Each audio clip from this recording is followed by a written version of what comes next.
Continuando a série de entrevistas do Congresso Online Universidade Viva, promovido pela Universidade Federal Rural da Amazônia, hoje vamos falar sobre a mesa intitulada Educação Síncrona e Assíncrona ou Educação Remota Emergencial. Essa mesa teve a participação da professora Mariane Kogut, a qual é professora titular da Faculdade de Computação da Universidade Federal do Pará, atua no Instituto de Ciências Exatas e Naturais e é coordenadora e docente permanente do Programa de Pós-Graduação Criatividade e Inovação em Metodologias de Ensino Superior do Núcleo de Inovação e Tecnologias Aplicadas a Ensino e Extensão da UFPA. Professora Mariane, boa tarde. Obrigado pela participação em nosso podcast. Boa tarde a todos e a todas. Eu queria agradecer a oportunidade de estar aqui mais uma vez. Eu estive pela manhã na mesa, né, onde foi um aprendizado muito rico, a troca com os colegas da mesa. E agora a oportunidade de falar um pouco mais sobre o assunto. Meu nome é Mariane Kogut Eliaskevice. Como foi colocado, eu trabalho na Universidade Federal do Pará, tanto no curso na Faculdade de Computação do Instituto de Ciências Exatas e Naturais, como também sou professora e coordenadora do programa de pós-graduação em Criatividade, Inovação e Metodologia de Ensino Superior no UNITAI, que é uma unidade nova, é um núcleo recente dentro da instituição. Professora, em sua apresentação foi destacada uma questão da diferença entre a educação à distância e ensino remoto emergencial, e que o advento da pandemia proporcionou em diversas instituições a adoção do ensino remoto emergencial em vez de educação remota emergencial. Por que tratar como ensino remoto emergencial? Qual a diferença entre educação à distância e ensino remoto emergencial e quais os reflexos para os docentes e discentes envolvidos? Primeiro, é importante dizer que a educação à distância é uma modalidade educacional, né? que o aprendizado ele é planejado. Você planeja o ensino antes que a aprendizagem ocorra. E normalmente ele ocorre em lugar diverso do professor. Por isso ele necessita de um planejamento muito forte que envolve várias dimensões. Né? Envolve quais tipos de conteúdo que você vai colocar, envolve quais são os meios de comunicação que você vai usar, envolve uma série de elementos que tem a ver com o conhecimento de quem é o seu público. Tá? Então, resulta de um design instrucional muito cuidadoso e sistemático. Ele é planejado. E é exatamente diferente do que é o ensino remoto, porque ele é um ensino remoto emergencial, não houve tempo de planejar esse ensino. Então, você teve uma situação de crise, o sistema não pode parar. Então, para responder essa crise, você começa a oferecer a instrução de uma forma remota. E com isso, né, você não há tempo e nem é no momento a ideia de você criar toda uma modalidade de ensino, toda uma modalidade educacional, todo um sistema robusto educacional. Então, o que está sendo feito é simplesmente aquilo que o professor estava fazendo em sala de aula, quer dizer, o ato de ensinar, ele é transferido de uma forma remota. E, nesse caso, está sendo feito de uma forma online. E qual é o reflexo que a gente tem visto disso? Né? Como não houve tempo para planejar essa solução educacional remota, a gente está apenas, né, transferindo aquilo que era feito presencialmente para online. E se o professor tinha uma sala de aula que era conteudista, que ele era transmissiva, isso não vai diferenciar no online. Ao contrário, vai evidenciar. Então, isso pode trazer muitos prejuízos para a aprendizagem do aluno. Né? Pode ficar mais maçante, tem uma série de coisas que podem ocorrer.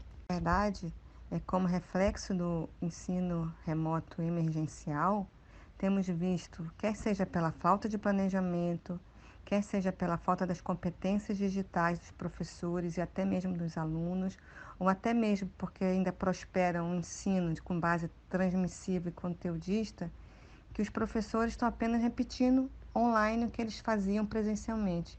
Isso com certeza traz prejuízos à aprendizagem dos alunos. Perfeito, professora. Uma das preocupações abordadas na mesa foi a falta de expertise de alguns professores em educação à distância e a falta de acesso pelos discentes ao conteúdo digital. Então, de que maneira podemos superar essas questões e o que a pandemia nos trouxe como oportunidade neste tema? A pandemia nos mostrou é que nesse momento, mesmo que estejamos trabalhando apenas com os conteúdos de acesso remoto temporário, ainda há uma lacuna na formação e na prática dos professores com relação ao uso das TICs. A pandemia também está nos mostrando que o acesso desigual à tecnologia e uma boa conexão de internet também pode ser um grande obstáculo ao estudo remoto, especialmente para os alunos que são menos favorecidos. Ora, o que isso quer dizer? Que ela está trazendo à tona problemas que já existiam antes. Né? Na verdade, não é novo que os alunos têm pouco acesso à tecnologia, que os professores têm questões de formação, mas ela está colocando tudo muito em evidência. Então, já que ela está colocando os problemas em evidência, ela também traz grandes oportunidades da gente repensar o que e como a gente quer a educação. E o que a gente pode fazer para nos ajudar? Primeiro, a gente pode fazer uso das experiências, das teorias que já estão consolidadas sobre a educação à distância, sobre a aprendizagem online, sobre a aprendizagem autônoma, sobre as metodologias ativas. Né? A gente já tem muita coisa consolidada, a gente tem muita experiência posta aí, que já está sendo feita tanto à distância como até no presencial. Por que não fazer uso disso? A gente precisa estudar também os preceitos do design instrucional. Esse design nos ensina como conhecer melhor nosso público, como conhecer suas necessidades de aprendizagem, onde eles estão, quais são suas limitações tecnológicas, entre várias outras questões, para que a gente possa definir exatamente nossos objetivos de aprendizagem, nossa forma de organização, estudo dos conteúdos, o tipo de material que a gente vai colocar postos. Então, a gente precisa estudar o que está posto, né? A gente não precisa reinventar a roda. A gente precisa fazer uso de materiais que já estão colocados aí em repositórios abertos. A gente precisa a gente precisa trocar mais, compartilhar mais experiência. A gente precisa conhecer o que está sendo feito nas escolas. A gente precisa ter mais espaços de colaboração. Eu acho que só aí a gente vai realmente dar um salto de qualidade na educação. Uma outra questão abordada, professora, é que a gente tem observado, né, que as universidades têm sofrido uma pressão para a volta às aulas, mesmo que em formato digital. Qual a sua opinião sobre essa questão, levando em conta a qualidade de formação de profissionais e as peculiaridades da região norte? Eu não tenho dúvidas de que se espera das universidades, principalmente as públicas e gratuitas, a sociedade espera solução. A sociedade espera, né, que a gente inove, que a gente ouse. Mas também a sociedade espera que a universidade tenha respeito, qualidade e cuidado com a sua comunidade acadêmica. E eu acho que esses três palavrinhas, elas dizem tudo no momento atual e dizem também por que as universidades preferiram suspender as suas atividades, as suas aulas presenciais e não fazer ensino remoto emergencial. Porque a universidade, imagina a Universidade Federal do Pará, ela tem 50 mil, é uma cidade, né? Como que ela vai dar conta de garantir que isso tudo ocorra para todos os seus alunos? Né? Ela precisa de tempo, ela precisa planejar esse retorno, ela precisa planejar que isso se dê com qualidade, com segurança e com equidade. Então, eu acho que mesmo universidades que tenham experiências em educação à distância, como é o caso da UFPA, ela fez uma opção, tá? E essa opção tem um preço, que é um semestre que está aí, que a gente vai precisar dar conta de repor, mas eu acho que ela tá preferindo agora cuidar da sua comunidade, estabelecer bases teóricas e estruturais para retornar com maior ousadia e com maior inovação. Eu acho que é isso que a gente pode colocar. E dizer também que o estado do Pará é um estado que tem muitas peculiaridades, né? É a região norte também. É pobreza, situação precária de infraestrutura em muitos locais. Então, a gente precisa garantir o acesso, a qualidade e a inclusão para todos. Professora, muito obrigado pela participação em nosso podcast.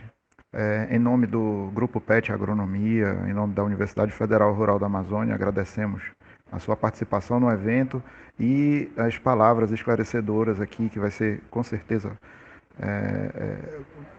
ótima para o nosso público, né? O público do ensino superior, o público que necessita realmente nesse momento de entender tudo que está acontecendo e as oportunidades que a educação à distância pode ser uma realidade na nossa vida pós-pandemia. Agora, a gente deixa o espaço aberto para a senhora querendo aduzir palavras finais. Fique à vontade. Muito obrigado. Bom, eu queria agradecer mais uma vez a oportunidade. Queria dizer também que não existe uma solução pronta e acabada, que cada instituição, dentro do seu planejamento, ela vai ter muitas tentativas e erros, mas que isso faz parte do aprendizado e que a gente precisa, né, que essa pandemia de fato nos faça repensar e ousar e nos reinventarmos para que a gente possa almejar a educação que a gente quer. É isso que eu queria deixar, que a gente possa repensar o que a gente está fazendo para a gente garantir uma melhoria pós-pandemia. Muito obrigada.